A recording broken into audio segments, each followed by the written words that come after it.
అప్పుడే వస్తారా? రండి లోపలికి. 5 నిమిషాల్లో ఫుడ్ రెడీ అయిపోతుంది. ఈ లోపల ఫ్రెష్ అయ్యారండి.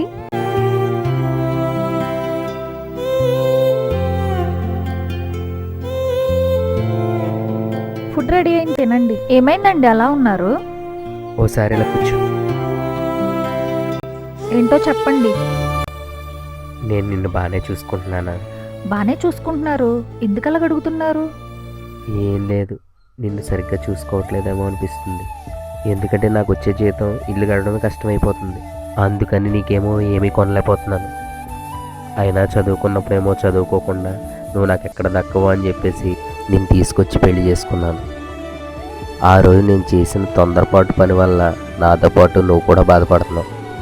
చదువుకుంటే తప్ప ఈ రోజుల్లో సరైన ఉద్యోగాలే లేవు. బయట ఆడిచ్చే జీతానికి మనం కష్టపడేదానికి అసలు సంబంధమే లేదు.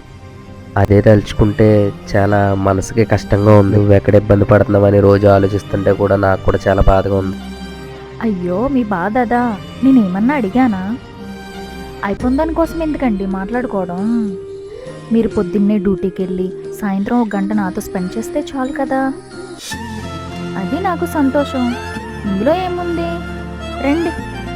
మాటల్లో చెప్పలేని బాధను కూడా అర్థం చేసుకునే మనిషి దొరికితే ఈ ప్రపంచంలో అంతకంటే పెద్ద బలం మరొకటి ఉండదు.